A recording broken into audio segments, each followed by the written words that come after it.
Welcome back to the Blitz Banter as we record this on Friday night ahead of the Packers and Eagles in Brazil. Today, we're going to talk a little bit about the Thursday night football game, Ravens and Chiefs, and if that game was a testament or anything to what this season will be, I think we're in for a treat. So we're going to recap that to start off, and then we're going to shift to fantasy. First, again, starting it off with the Thursday night football game. Obviously, the Chiefs coming out on top at Arrowhead, 27-20. I'm going to get into a couple of my points first. I mentioned it to both of you guys, and then we'll talk a little bit about this game. And then again, like I said, transition to some of that fantasy talk. Starting it out with the Chiefs, Patrick Mahomes, I think there were definitely signs of him struggling. But obviously it doesn't matter because, we're talking about one of the greatest quarterbacks of all time. For me, if you guys remember last year, they lost that first game against the Lions. He had some issues. They struggled.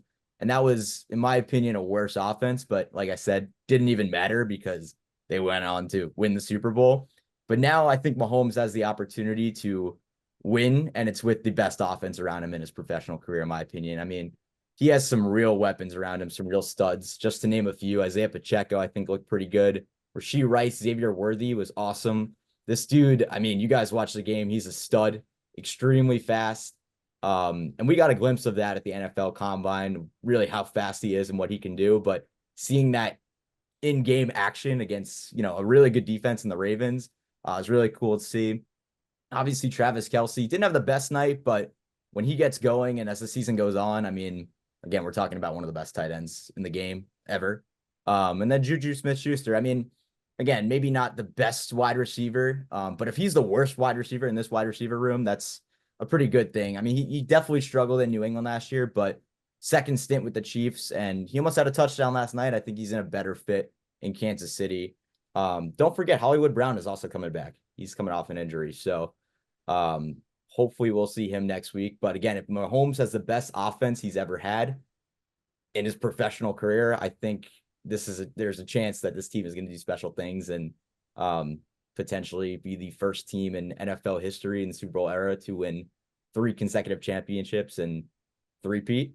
And I picked them in the last episode as my Super Bowl team. So we'll get into the Chiefs. For me, I want to talk a little bit about the Ravens as well. I'm just going to knock out a few of my bullet points. Ravens, I mean, they have an absolute stud in Isaiah Likely. Just looking at the stats, 111 yards last night, 9 receptions and had a touchdown. Almost had a second touchdown at the end there. We're going to talk about that final drive. He was out by an inch, 1 inch. And they were lining up to potentially not even just tie the game, but I think even win it because I think they were in the 2-point conversion formation. Like they were going to go for 2 there and potentially win the game. So they would have covered that plus 2.5 spread.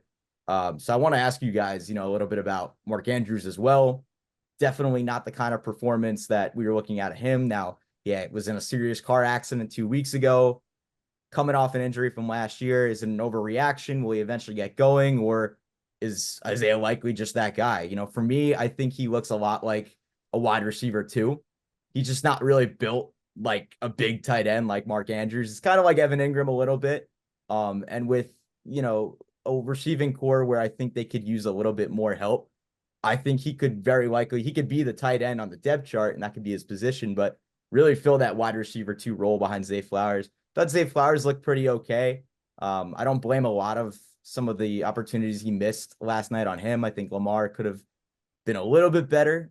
Some open opportunities for him and just overthrown passes, but I think overall they got a pretty solid squad. Rashad Bateman had a really nice catch at the end on that final drive, 38 yards. But we're going to see how good that offense is. So a couple positives there.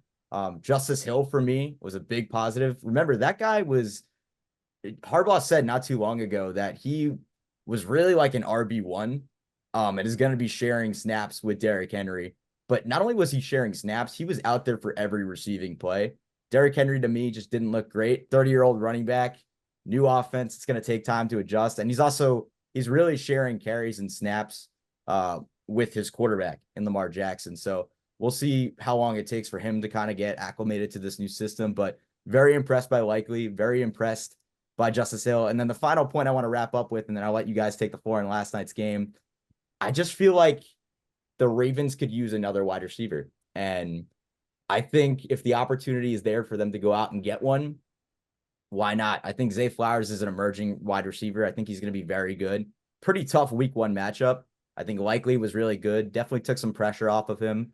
But if they could get that either wide receiver 1 or someone to kind of take the pressure off of him, I think he could be a better route runner. I think he could have better hands. I think he's definitely shown a lot of promise, and he's definitely someone that I'm watching. I drafted him for my fantasy team, so he'll be a good flex for me, at least going forward. But I want to propose something. Potentially, if he's available, if the Vegas Raiders make him available, Devontae Adams. I mean, think about it, right? Like, could he be a fit Oh, for the Baltimore Ravens? He's an elite What? route runner. He's got good hands. He'll take that pressure off of Zay Flowers, maybe Isaiah Likely. Maybe Marc Andrews will get going and take some of that pressure off of Zay Flowers. I mean, they'd have to send a haul of picks to the Raiders in order to get it done, but that's just my 4 bullet points on last night's game. Again, very impressed by the Ravens, very impressed by the Chiefs. Going back to last episode, this was my matchup for the AFC Championship. It's a rematch of last year, and I think we'll definitely see both of these teams down the road. something I've noticed in like sports media over the last few years is that when there's a matchup between two heavyweights, a lot of the time the first takes, the undisputeds, those kind of shows, they're going to focus more on the loser than the winner. And it's somewhat of a pet peeve of mine. However, I'm going to do the same exact thing because that's really kind of what I saw last night. Let's start with Lamar Jackson. Good game in terms of yardage for on the ground and through the air, but there were just so many times where he'd snap the ball and you could always, like, not always, but you could usually tell like when it's an intentional like QB draw or he takes a couple seconds and then goes. And it was more that second thing. And it didn't seem like he looked down the field much. Now, obviously the Chiefs defense, their secondary last year, they lost L'Jarius Sneed to the Titans, but they're still the Kansas City Chiefs defense. Like, that's who won them the Super Bowl last season. It wasn't, I mean, like, the offense played well over the course of the season, but it was really the defense that really stepped up for 18 weeks. So I think Lamar he had a lot of yards, but I feel like he was like way too quick to just go ahead and run. And a lot of those gains were just like 3 or 4 yards, and it didn't really move the ball. Speaking of not moving the ball, Derrick Henry, what a disaster that was. I mean, like, if he didn't have that touchdown in a fantasy perspective, I think he'd have 3 points or so. What was the stat line right here? Yeah, It I think was, he would have 4 points because he finished with 10, I think, fantasy wise. He yeah. had So I think it's 6 points for a I touchdown. I He'd could have give you 4 the points. exact stat line. So it's 13 carries, 46 yards, 3.5 average. His longest run was 9 yards. That's the biggest thing right there. And he Longest only run of had 9 yards. Yeah, There's and he only had no 2 targets out of the backfield as well. Yeah, so no explosiveness really from him whatsoever. I'm not surprised about the targets. He's never been a receiving back by any means. And he's made up for it by being a bulldozing freak that he is. But yeah, like, it just was not his night. And additionally, it wasn't the offensive line's night. Like, Ronnie Stanley had 3 illegal formations, and he actually said today, like, the refs are trying to make an example out of me for the season. And that whole thing was kind of odd considering Jawan Taylor of the Chiefs, their right tackle, who led the league in penalties last season, is already leading this season, even though he probably could have had a few more. Both of his, I think, were false starts or something like that. But regardless, so offensive line play was not adequate. I don't think they allowed a single sack, but still, Lamar just quickly deciding to move away, and Derrick Henry just going right into the trenches and getting stopped after 2 yards, maybe. It was 3.5 average when he usually does a full yard extra. All right, next, the receivers. Zay did fine. Like pretty much what Marc said. Most of his catches were like off screens, but he made the most of it. Like, he was good in space.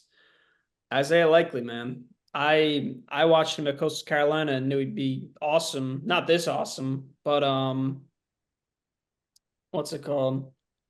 Um, I don't know what happened with that tight end room. I was like always concerned that having two starting tight ends in one room is a little strange, especially in today's NFL where there's only like 8 to 10 like solidified tight end ones, and Likely and Andrews are two of them. So I think not necessarily that one of them has to get traded, but they got to figure that scheme out because Andrews is too good to only get 2 targets for the whole game when he's been a top 5 tight end for the last 5 years. And defensively, both teams I think did a solid job. I really have nothing really to critique. Obviously, 27-20, it's not it's not a low score by any means, but a lot of the plays were hard earned, like they were longer drives, and there were very few explosive plays. The only guy that was probably doing the explosive plays was Xavier Worthy, the rookie. And guy gets a 4.21 40-yard dash. It's incredible. It's the fastest ever. And he really showed it last night that he's got freakish speed, which is pretty scary considering the Chiefs had a guy named Tyreek Hill with similar speed for 4 seasons or so. And I'm not going to say that he's Tyreek Hill just yet because Tyreek Hill was just named the NFL's #1 player by the players. And yeah, he's not. I mean, he might be on his way, but it's only been 1 week. Um, Pacheco, he's a baller. He always is. He's got that crazy angry run thing. I mean, he only got like 3 yards per carry, but he was affordable in the on the receiving end. And it's great to be a dual threat like that, and on a team with Patrick Mahomes and Travis Kelce, that's a big deal. Mahomes, Kelce. Speaking of, that interception, kind of hurt Mahomes when it was thrown to Roquan Smith. It was kind of a freak accident almost. But for the most part, he had a solid game. 20 for 28, 291 yards, a touchdown. It's decent. For his standards, it's a little low, but it's fine. It's above average for any other QB, really. Um, the only other guy I think I really need to mention is Rashee Rice. Dude is a beast. Simply put, he's on the rise. I mean, I'm surprised he's playing, but he's playing and he's really showing out. I think he's going to be a threat to all receivers and all defensive backs for the rest of the season. Not that I don't think he's going to be like a top 5 receiver or anything, but I think he's going to have a really good sophomore campaign. Just to add in, Yeah, I made a post on the Instagram earlier, and per Mike Flavio, Rashee Rice is expected to play the rest of the season. So yeah, it looks like that suspension that, all these fantasy owners were talking about for Rashee Rice, not happening. And guess what? I drafted a lot of Rashee Rice. And he's about to be my wide receiver 1 because he is the wide receiver 1 on this Kansas City Chiefs offense. I'm not worried about Hollywood Brown. Maybe I could eat my words saying that, but Rashee Rice is the alpha on this offense. It's pretty clear. I know Xavier Worthy he looks really good, and I think he'll definitely expand his role in the offense. But after Rashee Rice's season last year of like the second half of the season stretch and what he did last night, I mean, it looks like Patrick Mahomes wants to get him the ball.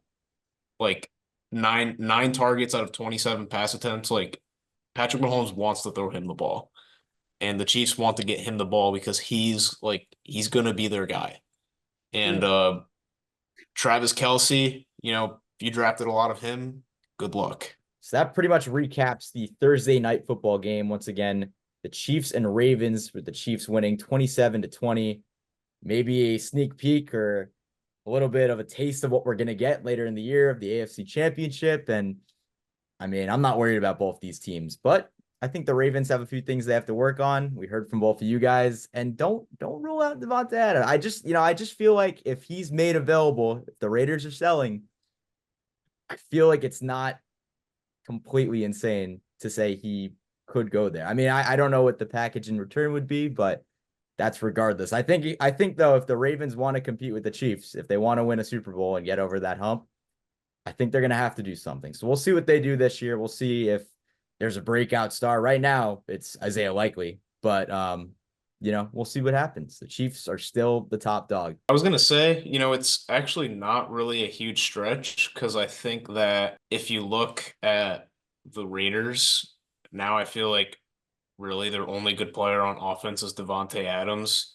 And I don't think it'd be the worst thing to say, maybe it's time we rebuild because, it's not a team that is going to win the Super Bowl anytime soon. And I don't think there's a problem with maybe starting a rebuild. I think it's time to start selling and cleaning the house. But let's move on to the next segment. The last time we didn't talk too much about fantasy football, but this time around, for you guys that are watching, if you're on the fence about certain guys, should I start them? Should I sit them? We're going to answer those questions right now. We're going to go game by game, matchup by matchup.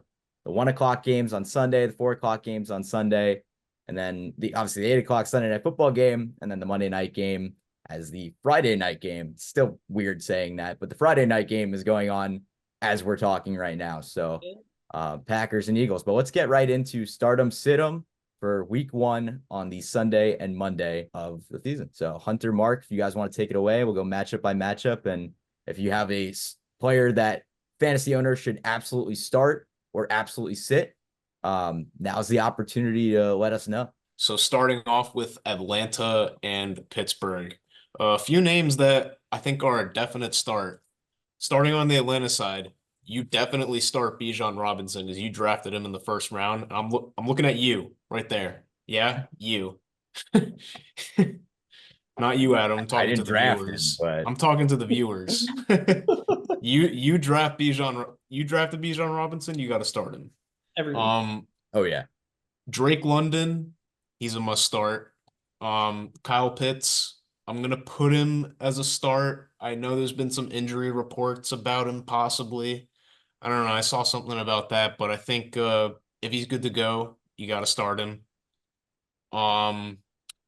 Those are really the 3 guys I see on offense. Kirk Cousins, I think if you have him and he's your best option and you're in a deeper league, I think you can start him. Looking at Pittsburgh, I'm not really too excited about any of these players because they're going up against, what we believe to be a good offense. So let's just start off. I mean, quarterback, Justin Fields is actually named the starting quarterback. I saw a report about it.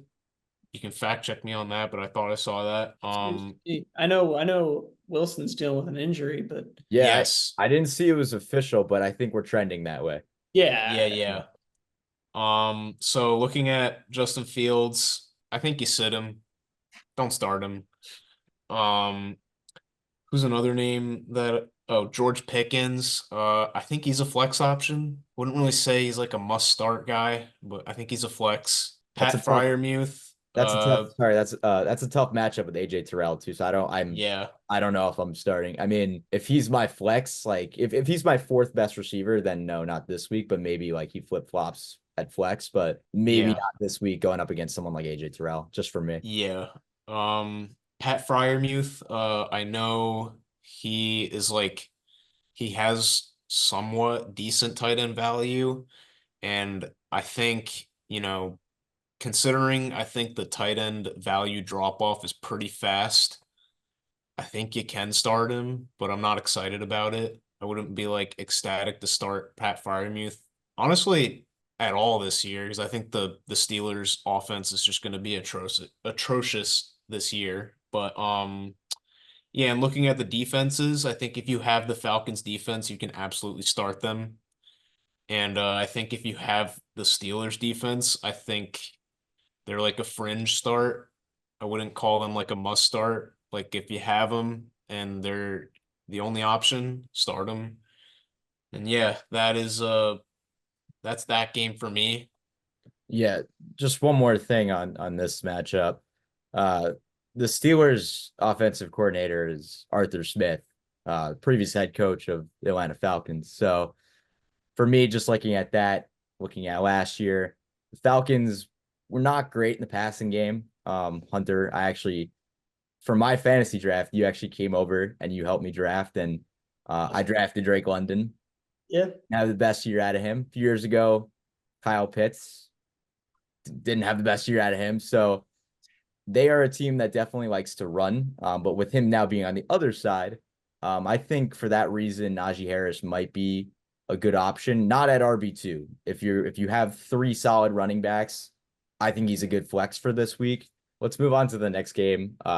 Cardinals at Bills. Cardinals defense last year gave up the most fantasy points to running backs. So with that being said, James Cook coming off a 1,100-yard rushing season, two touchdowns, obviously not great, but I just think that he's a good option for this week. Obvious starts, Josh Allen, James Cook. Adam mentioned last year, he's really good as a receiving back as well, which for PPR leagues is gold. Like that's really what you want. You want a receiving back. You're not always going to get a Christian McCaffrey, but if you want someone slightly worse or slightly less experienced, for better term, James Cook's probably one of the best options for that role. He'd probably be an RB2 for you. Keon Coleman's going to be on your bench. Rookie's first season, first start, I should say. Give him some time. He's probably one of your last round picks anyways, even though he's getting a lot of hype. No other Bills receivers. Dalton Kincaid would start for me. He's one of those like 8 to 10 tight ends that is a regular starter. Obviously, you got Dawson Knox back there, but I got a feeling he's not going to be there much longer. Cardinals, Kyler Murray is kind of a fringe starting fantasy quarterback, so I'm going to hold off on him for the moment. And he's not necessarily running out of time, but No. he just hasn't really proven himself. But now he's got a guy named Harrison Jr., who is a monster at Ohio State, one of the best college football receivers I've ever seen. And I've been watching this since like 2010 or so. So there's plenty that I've seen. But he's definitely up there. And he's probably a top end wide receiver too.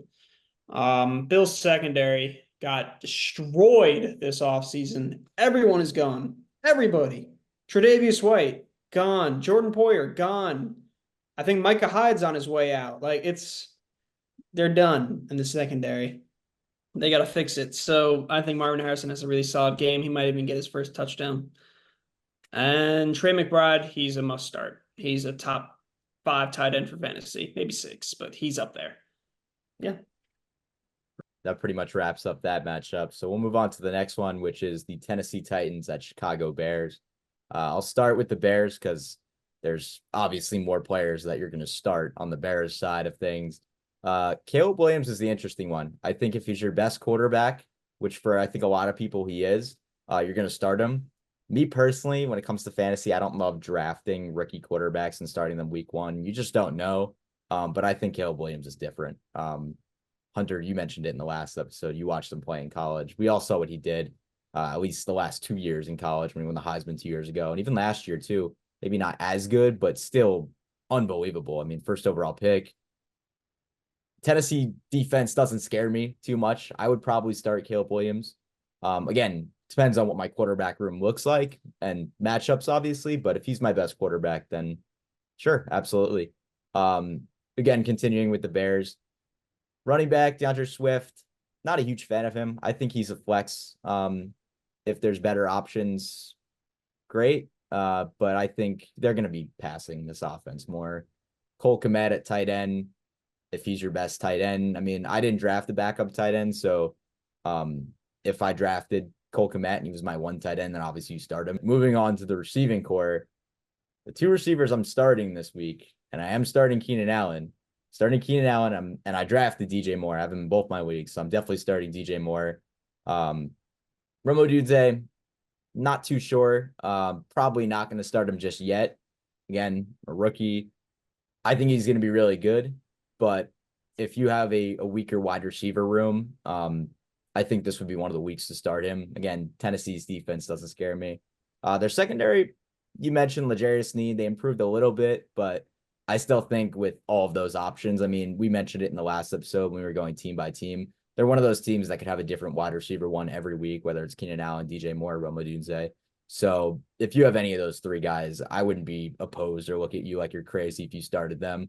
Again, DeAndre Swift, I think if you have better running backs or a better flex option, I may sit him. I'm just not high on him this year.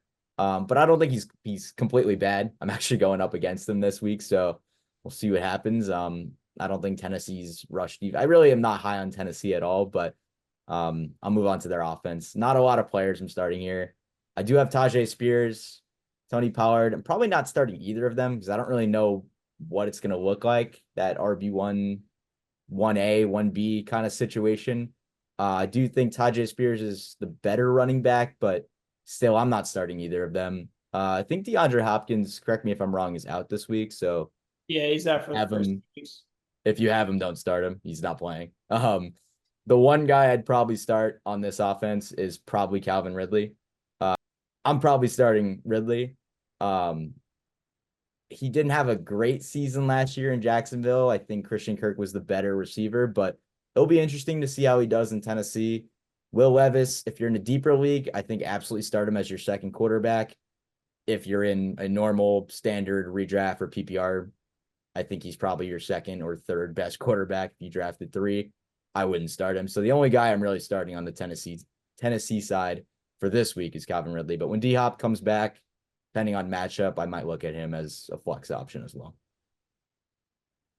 All right. Yeah, I guess I'll get into Chicago. I think if DJ Moore, must start guy. And I think he's the wide receiver 1 on this offense, and I don't think it's really that close. Cole Kmet, I actually think you can start him. I think they're going up against a pretty not so great defense in Tennessee. So, and you also have Caleb Williams there, so I think there's going to be a lot of passing volume happening.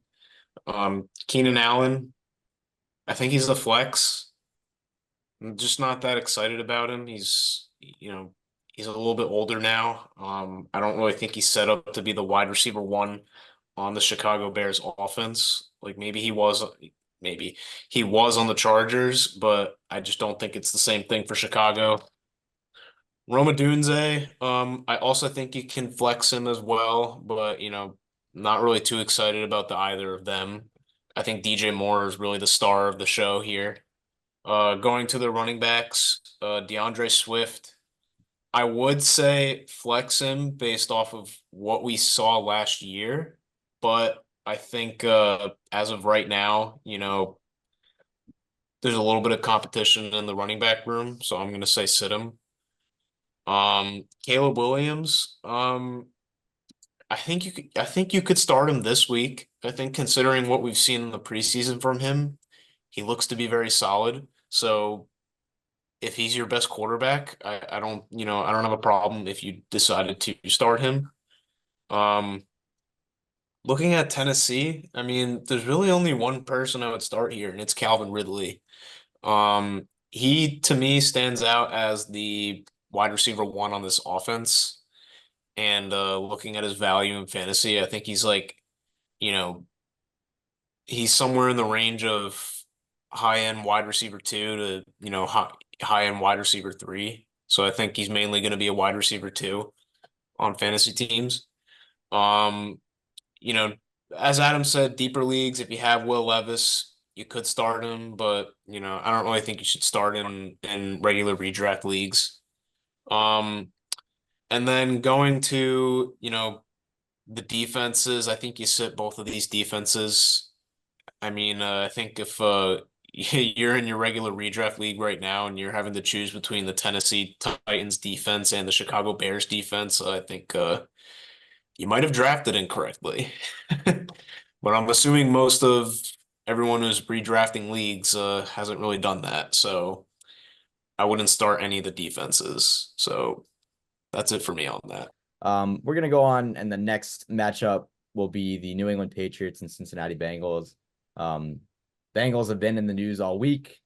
Ja'Marr Chase, if he's playing, you're starting him. If he's not, it's a game time decision. So basically, if you have Ja'Marr Chase, check your phone, be on the fantasy app right before kickoff. I'll leave it at that because you don't want to start him and he's not playing. I do think he will end up playing. And T. Higgins, I'm probably going the safer route here. I'm probably not starting him. The Bengals, the Patriots, every year there's like that one team where whenever they're playing, you try and pick up that defense in fantasy, the team they're going against. I think the Patriots are that team this year, which is crazy because our entire lives that was not the case. But I think they are now selected as that team. So Bengals D definitely going to start. They don't even have that good of a defense, but it doesn't matter. Like it's a new head coach, a former player who was like really good when I first started watching football. No, that's not discredit him or anything, but it's just an inexperienced group. He's the youngest coach in the league. He's now younger than Sean McVay, who had that title for like 7 years, which is ridiculous. And really not talked about enough. But not starting any Patriots player other than Ramondre Stevenson, even though I'm not high on him whatsoever. He did not do well last season. He was fine. He was decent the season before, like an above average back, but that didn't happen this season, and I don't think it's going to happen. Or last season, I don't think it's going to happen this season either. I'd say T. Higgins is doubtful, so odds are he's not going to play. Jamar is a little weird. I'm sure he's going to play week 1. And Yeah. if he does, you're obviously going to start him. It's a top 5 receiver in this league. Yeah, top five. I'd say so. And let's start Joe Burrow. All right, so next game I want to get into, again, moving along here. Texans and Colts. Start with the road team, Houston Texans. I'm starting, I think, everybody. Everyone. Everybody on both sides, really. Like, this is a great matchup. I mean, this is awesome. Like, I picked both of these teams in the last episode to go to the playoffs. I did have the Colts sneaking in, but starting with the Texans. I really don't think there's a single player I wouldn't start on either side. I'm thinking about it right now. Like, I'm looking at the next matchup. I have a list here. Yeah. You guys are talking, and I'm just thinking, like, is there anybody on the Texans or the Colts that I wouldn't start? I mean, maybe Josh Downs.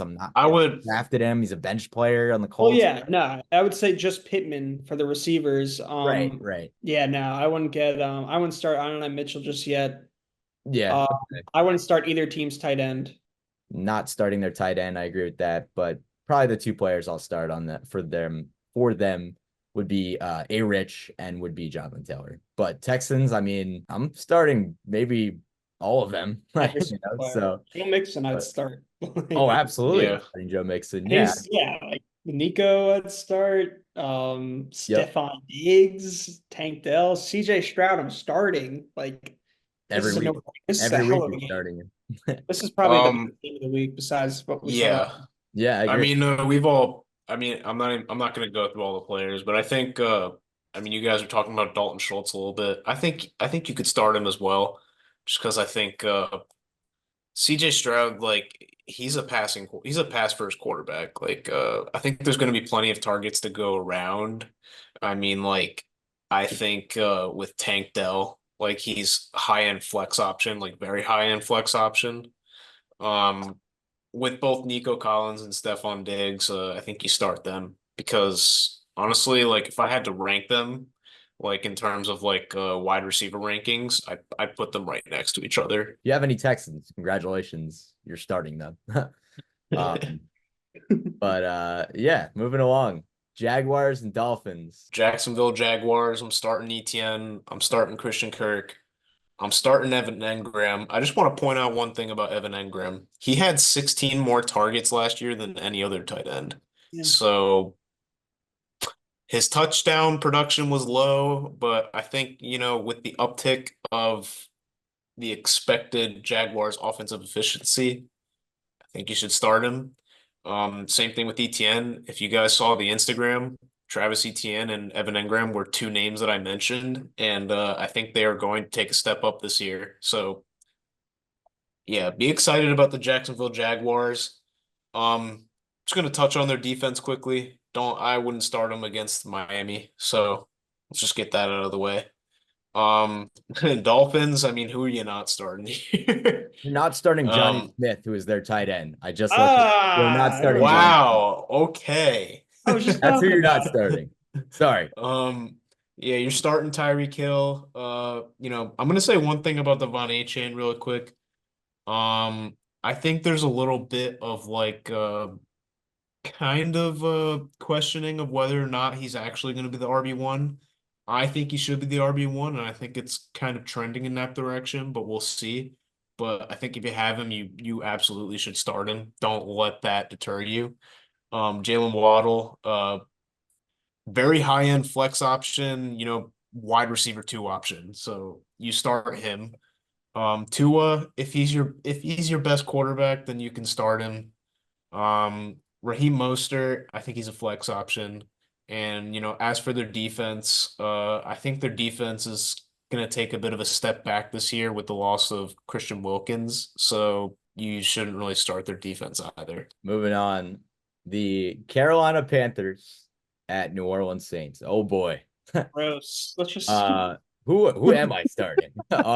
I don't think I'm going to start a single player on either team besides Alvin Kamara, and I don't even know if I'd Chris start. Olave. You're starting Chris Olave. Oh, I'm sorry. Other than him, Yeah. maybe Deontay Johnson, but I was going to say the exact same thing, so you just saved me time. Maybe Deontay Johnson, probably not. I'm sorry, I'm not starting Bryce Young. I'm sorry, Hunter. You're fine. I wouldn't start him yet either. Maybe in a few weeks. For Saints, Kamara, Olave, everybody else I'm sitting. I'll make it quick. I don't know. I think in terms of defense, you could start the Saints defense against Carolina. Yeah, it's a possibility. Yeah, like they said, like everyone else said, Kamara and Olave, you're starting. But, even with Olave, like I'm kind of scared of him because of Derek Carr. But you're starting Olave. He was a second-round pick. So, I think we can move on to the next matchup, which is next one's an interesting one. If it's what I'm thinking of, I was gonna say Minnesota Vikings at New York Giants. I don't know exactly what's that next. is the next matchup. Mark, I'll start Justin Jefferson. Yeah, I'm definitely starting him. I think I think you start Justin Jefferson, and you can start Aaron Jones because it's the New York Giants. Sure. You could potentially think hold on. Last episode, you did say the Giants could be a top 5 rush defense, potentially. You did say that, but I would still start Aaron Jones for this. I would too, but I just wanted that. I think Aaron Jones gets some receiving usage, so yeah, I think you start him. I agree. Yeah, there's not a single Giant I'm starting. I don't take that personally. I don't. Yeah, they did have a tight end that was a possibility, but he decided to create a song and retire. But even if he was playing, I don't know if he wasn't good. Yeah, he wasn't good. I don't know if I'd start him. But so no Giants. Wandale could be good in the future. Hyatt, if they Neighbors maybe at flex. Neighbors. I think you could start Malik Neighbors. Sorry. Let's not get too overwhelmed here. Neighbors, yeah, it's those Alabama rivals I always forget about. An LSU guy like Neighbors. How could you forget? Neighbors. Definitely start Malik Neighbors. Thank you.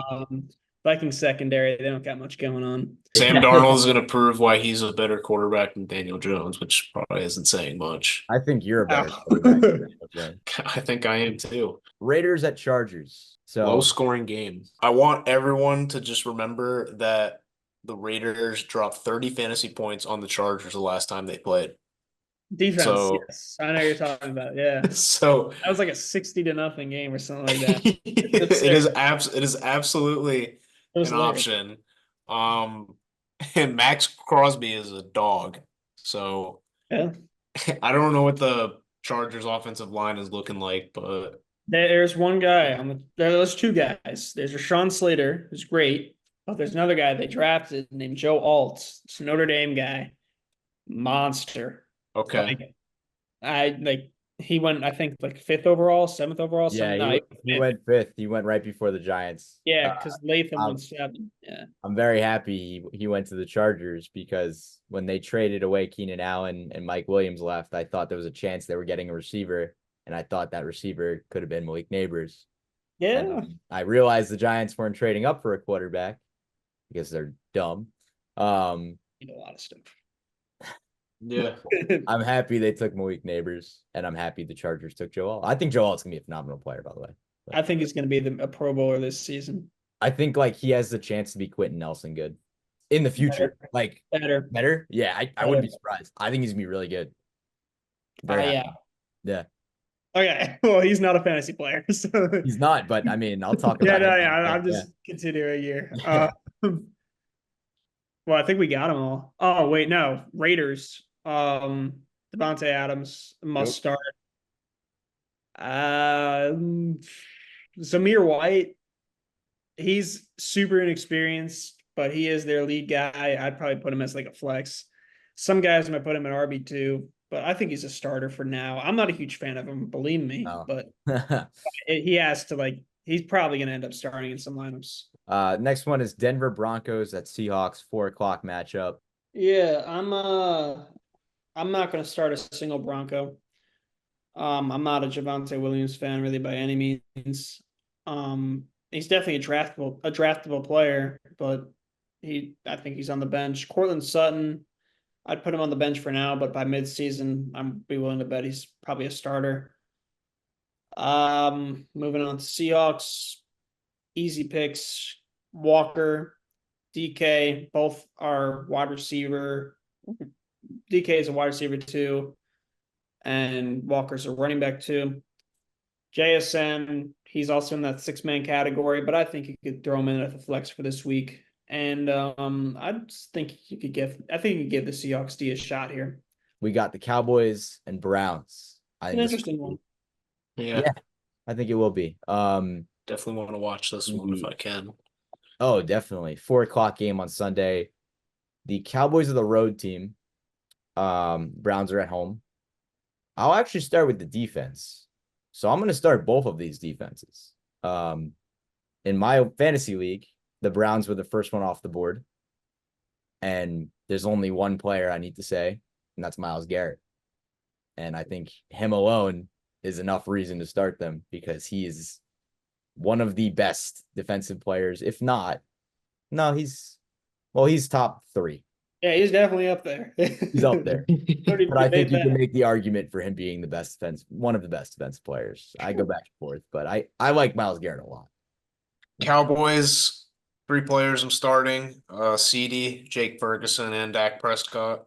Want to mention one thing about the running backs is that Rico Dowdle is actually going to be the RB1 for this offense. So he is someone that we need to monitor because I don't know, there is potential in there, but I'm not gonna say start him this week. Um they're going up against Cleveland. Yes. Amari Cooper, I think you should start him. Deshaun Watson, I'm gonna say sit. And then, David Njoku, absolutely should start him if you have him. And then yeah, both defenses absolutely should start, but I want to mention one thing about the Cowboys defense is that Deron Bland is on the IR. And he was the guy that recorded the most interceptions and pick sixes last year. Most pick sixes, that's what it was. So, that is kind of a huge blow to the Dallas Cowboys defense, but, you should still start them because Micah Parsons. So, Commanders and Bucks to round out the 4 o'clock games on Sunday night. For the Commanders, who am I starting on the Commanders? I'm going to start Terry McLaurin at flex, high-end flex, low-end wide receiver 2. If he's your wide receiver 1 or wide receiver 2, I think you probably pass on some pretty good options at wide receiver, but I think he's a good flex. And I think since they traded Jahan Dotson, he'll have even more opportunities, which I think is amazing for him. But I think he's the only player. I'm not going to start Jaden Daniels yet. Yeah, I don't really know anybody else on the Commanders that I'm starting other than Terry, unless I'm missing someone. I think Scary Terry's the only guy. looking at Tampa Bay, I'm starting Rachaad White. I'm starting Mike Evans. I think Chris Godwin is a flex option. Baker Mayfield, wouldn't be too excited about starting him, but like you could. So yeah, that's it for me. Tampa Bay defense. I think you could start them, but even though they're playing against the Commanders, I don't know what to expect out of Jaden Daniels, so I'm just gonna say maybe don't start them. So yeah, that's it for me. The LA Rams and Detroit Lions. So a rematch of a playoff game we got last year. Both quarterbacks are draftable, but I don't know if I'd start either of them just because there's a bunch of other options. Running backs, both teams, Kyron's starting and Jahmyr Gibbs is starting. Both are RB1s. Montgomery, flex. I don't think he's ready for the RB2 role just yet. It was interesting last year how Montgomery was the only guy in the backfield for the first month. And then they realized that Jahmyr Gibbs is a baller. And now look what happened. And Montgomery still is a touchdown machine, which is why you should have him in your starting lineup. But Gibbs, man, PPR monster. Speaking of PPR monsters, tight end Sam Laporta, beast, phenomenal rookie season, like Gibbs. Definitely a starting tight end. Back to the wide receivers for the Rams. Cup, flex, maybe wide receiver 2. Puka's probably a high-end wide receiver 2, low-end wide receiver 1, depending on how late you drafted him. There's that. No tight end really for Rams that I'd be willing to start. Biggest thing of the night right here. Jameson Williams. That's my big start for this week. Wow. Big start. Rams defense, not great. Rams secondary, even worse. Jameson Williams has been named the most improved player for the Lions. He is fast as hell. He balled out in the NFC Championship game against the 49ers. He had 2 touchdowns against the best team in the league. He is my pick for the surprise of the week, I guess. There you go. Monday Night Football, the New York Jets at San Francisco 49ers. Some are saying potentially the Super Bowl. I'm not, but They're going to the Super Bowl. Yeah, Jets. there you go. Marc said it. So. But for the 49ers, Jets, I mean. I know. for the Okay. 49ers, I think so. The Jets, I think there's a possibility. I think this is going to be a really good matchup. It's a really good matchup. But Aaron Rodgers, do I start Aaron Rodgers? Because a year ago, No. I don't have Aaron Rodgers because I didn't want to draft a 40-year-old quarterback, but I also didn't want to have a 40-year-old quarterback coming off an Achilles tear who a year ago only played 4 snaps in this game. If you have him, I might sit him only because he's going up against a really good defense and just because of what happened last year and everything going on. I don't think I'm going to start him. But continuing with the Jets, Breece Hall, if you have him, I think you're definitely starting him. You probably drafted him in the first round. Some of you even drafted him with the first overall pick. You know who you are. You fucked up. Garrett Wilson, you're starting. Starting Christian McCaffrey, starting Brandon Ayuk, starting Deebo Samuel, starting George Kittle, starting Brock Purdy. Not really gonna explain why. I'm sure you guys know why. All self-explanatory. 49ers, I definitely think are going to win this game. Now, I've said earlier in the show that defenses all pretty much score the same anyways. So if you do start them, it's probably not going to be a big issue. I mean, the Chiefs had -2 last night, which is crazy because they won. But yeah, And played good. yeah, and they played good, which is weird. But they had -2 points for me, which is a real bummer. But yeah, no, I agree with everything else Marc said though. Everyone in there is a starter. Like you have 4 Pro Bowlers. Like on the 49ers skill players alone. I haven't even said a defensive or offensive lineman yet. Like they're insane. They're stacked. Well, there you have it for the week 1 matchups. And we are already almost 2 games as we record this into week 1 and into the NFL season. I look forward to not just recapping the Thursday night game, but tonight's game and everything that we just talked about Sunday and Monday with you guys next week. So stay tuned for that. If you haven't already, follow us on Instagram, Blitz Banter Pod. Thanks so much for watching. And like I said, looking forward to recapping everything from week 1 and previewing everything to come week 2 and the rest of the regular season.